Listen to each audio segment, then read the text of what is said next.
वही नैब जिसने बड़े तम तराक के साथ ये केसेस बनाए थे, वही अब कह रही है कि जनाब हमें तो ना उनकी गिरफ्तारी चाहिए और इनकी अपील आप बहाल कर दें, में तो कोई इतराज़ नहीं है। कल की नैब का रवैया कुछ और था, आज की नैब का रवैया कुछ और है। आप देखिए, इसको कहते हैं कि ये जो ऊपर की ज़ात बैठी हुई है वो जब फिर पलटती है बाजी तो कैसे वो पलटती है।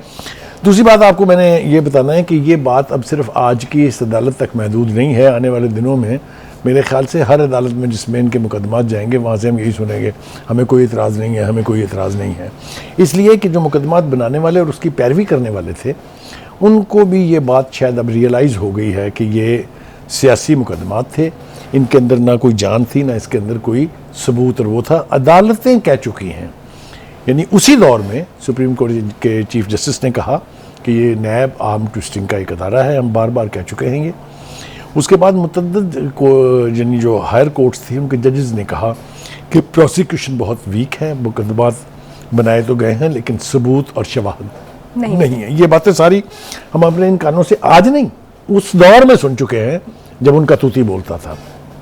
हैविंग सेड दैट, एक शख्स का तज़किरा बहुत ज़रूरी है इस हवाले से, और वो है साबिक chairman NAB justice Javed Iqbal साहब। वैसे तो उनके खिलाफ 2 रेफरेंसेस मौजूद हैं। कल उनकी यानी हेयरिंग भी है, सुप्रीम कोर्ट की जुडिशल काउंसिल उसको कल सुनेगी। अल्लाह करे कि वहाँ भी हक सच का फैसला जो है वो मेरिट्स की बुनियाद पर हो जाए, जिसकी हमें तवक्को है। लेकिन उन्होंने जितना घिनौना किरदार अदा किया है उसकी भी कोई दूसरी मिसाल आपको पूरी पाकिस्तान की पॉलिटिकल हिस्ट्री में नहीं मिलेगी। वो मैं ये जिसारत करके कह रहा हूँ कि बिल्कुल वही हाल था जैसे डुगडुगी लेके एक बंदा बंदर को नचाता है, इसी तरीके से उस वक्त के चेयरमैन नैब को डुगडुगी पर नचाया गया। डुगडुगी किसके हाथ में थी? मेरा ख्याल है उसका नाम अब नहीं लेना चाहिए इसलिए कि वो जेल में है। तो जितने मुकदमात बने वो एक तरफ रखिए। मैं सिर्फ एक डायलॉग आपको याद कराता हूँ चेयरमैन नैब का। उन्होंने कहा था कि अगर मुझे एक्शन लेना पड़े पीटीआई और इसकी लीडरशिप के ख़िलाफ़ तो केपीके और मरकज़ में इनकी हुकूमतें 15 मिनट में गिर जाएंगी। ये मेरा जुमला नहीं है, ये उन्हीं का कहा हुआ है। इसका मतलब ये कि वन आइड जैक की तरह वो सिर्फ एक पार्टी को देख रहे थे और दूसरी तरफ से आंखें बिल्कुल बंद थी, जिसके मज़ाहिर अब सामने आ रहे हैं। उसके बाद जब वो हट गए वहाँ से तो आप देखिए कितने मुकदमात पीटीआई के लोगों के ऊपर बने हैं, चाहे वो फरागोगी है, चाहे वो बुज़दार है, नाम लीजिए बेशुमार लोग हैं, ख़ुद इमरान खान साहब हैं। तो ये जिसको कहते हैं ना मुकाफ़ात अमल के, अगर आप किसी के लिए गड़ा खोदते हैं, अगर आप बदनीति पर मबनी मुकदमात बनाते हैं तो फिर उनकी फेट यही होती है कि वो एक एक करके हवा में उड़ जाते हैं। तो बुखारी साहब ये भी तो तासुर है ना कि हमेशा की तरह किसी एक को फेवर करने की कोशिश की जा रही है और किसी एक को साइड लाइन करने की कोशिश की देखिए मैं उसका जिक्र करना चाहता था जब हम वहाँ पहुँचेंगे थोड़ी देर के बाद, लेकिन आपने चूँकि अब सवाल कर दिया है तो इसका जवाब देना बहुत ज़रूरी है। देखिए, एक वो शख्स होता है जिसकी कोई बैकग्राउंड नहीं होती है, उसको आप उठाते हैं, हाईलाइट करते हैं, प्रोजेक्ट करते हैं और फिर उसके सुपुर्द कर देते हैं इक़्तिदार आला। नवाज शरीफ के बारे में ये कहना मेरे ख्याल से थोड़ी सी ज़्यादती इसलिए होगी कि वो पिछले 30-32 साल से तो सियासत में हैं, 3 मरतबा वो इलेक्टेड प्राइम मिनिस्टर रहे हैं। तो इसलिए ये कहना कि जी वो किसी को फेवर करने के लिए है, मेरे ख्याल से इसका कोई जवाज़ नहीं है। अब आ जाइए जनाब, जो दूसरी बात आपने की वो इशारा है पीटीआई के वफद की मुलाकात का। पहली बात तो यह कि मेरा दिल तो चाहता है ये कि मैं बावाज़े बुलंद उनसे पूछूं कि वो जिसको मौलाना डीजल के नाम से आपका लीडर बुलाता था और आप नीचे डीजल डीजल कह के जलसों में नारे लगाते थे, सोशल मीडिया के ऊपर उसका तमस्खुर उड़ाते थे, ये उससे जो डीजल अब आप लेने गए हैं ये किस काम आएगा? आपके कोई इस्तेमाल सोचा है उसका या नहीं सोचा है? या ये मेरे ख्याल से ख्याल में वो डीजल लेने के लिए गए हैं? नहीं, जब आप डीजल कह के एक बंदे को मुखातब करेंगे, एक दीनी जमात के, एक socio political religio political party के सरबराह को, तो फिर मैं पूछूंगा तो सही ना कि आप काहे के लिए गए हैं वहाँ। तो एक बात तो ये, लेकिन इससे एक और इशारा मिलता है। क्या कर रहा है ये मुलाकात? ठीक सवाल है, बिल्कुल आपका सवाल दुरुस्त है। ये इंडिकेट ये कर रहा है कि ये तो हमें पता है, किसी के बताने की ज़रूरत नहीं है कि पीटीआई अब कसम पुरसी की हालत में है। इसलिए कि पीटीआई थी इमरान खान साहब तब जब तक थे, कोई दो राय नहीं है इसके बारे में। इसी तरह से मुस्लिम लीग भी है जब तक नवाज शरीफ है, पीपल्स पार्टी है जब तक भुट्टोज़ है।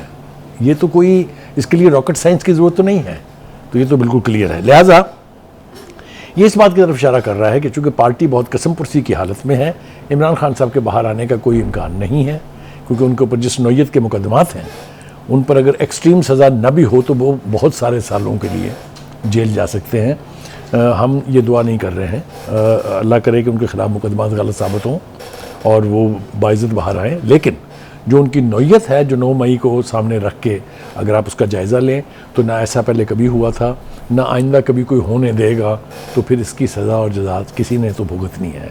हैविंग सेड दैट, मेरे ख्याल से वफद के अरकान जो है उनके ऊपर पहले गौर कर लेते हैं कि कौन कौन है उसमें। जी, 3 लोग बड़े जी, अहम थे। उसमें असद कैसर साहब हैं, बहुत इम्पोर्टेंट आदमी हैं।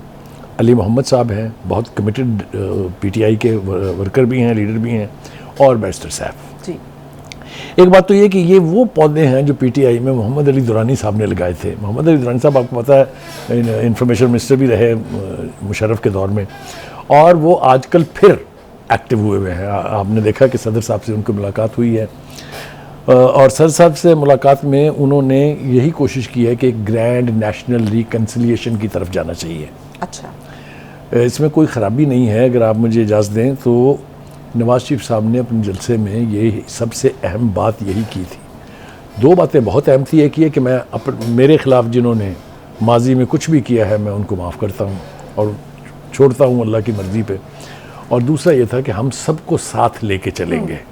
तो अगर आप इसको उस कॉन्टेक्स्ट में देखें तो फिर मुझे दिखाई देता है कि ये उसी सिमत बढ़ा जा रहा है। मगर जो ख़बर मैं अपने नाज़रीन के साथ शेयर करना चाहता हूँ वो ये है कि मुझे यूँ लगता है, या मेरे पास ऐसे शवाहद मौजूद हैं कि इस वफद की मौलाना फजल रहमान से मुलाकात इस बात की तरफ वाज़ेह इशारा कर रही है कि पार्टी ने अब एक नया रुख इख्तियार किया है कि अगर इमरान खान साहब नहीं है तो पार्टी को मेन इलेक्टरल पॉलिटिक्स में कैसे रखना है। अगर ये वजह ना हो तो मौलाना फजल रहमान से जाके मिलना और उनकी इमामत में नमाज अदा करने का कोई जवाज़ पैदा नहीं। यानी आप ये कह रहे हैं कि जो पीटीआई के दीगर रहनुमा जो अभी इस वक्त पीटीआई के साथ अटैच्ड हैं, ये खान साहब को डिसोन कर देंगे? देखिए, जो हकायक है ना, जो ग्राउंड रियलिटीज़ होती हैं वो मान लेनी चाहिए। आप तो कह रही हैं ना कि कर देंगे, मैं कह रहा हूँ इस वफद का मौलाना के पास जाना इस बात का वाज़ेह सबूत है। यानी ये मुलाकात जो है वो खान साहब के इल्म में भी नहीं है। देखिए, खान साहब मास्टर हैं इस बात के कि अगर उन्होंने देखा कि इस मुलाकात से कोई नतीजा अखज़ नहीं हुआ तो वो कहेंगे उन्होंने तो मुझे बताया ही नहीं। पूरा रिकॉर्ड है, ट्रैक रिकॉर्ड है उनका, वो हर बात से मुकर जाते हैं। वो कह देंगे कि मुझे तो पता ही नहीं था। और मुझे ये बताएं वो क्यों नहीं कहेंगे, ये वो किस मुंह से मौलाना फजल रहमान के साथ वफद भेजने की तायद करेंगे? हाँ, वो तो कहते थे इसके कि लिए मैं किसी बड़े के गट्स साथ चाहिए नहीं ना, मिलूंगा, इसके लिए बड़े इनके गट्स साथ चाहिए। बैठूंगा नहीं। तो दूसरी बात जो है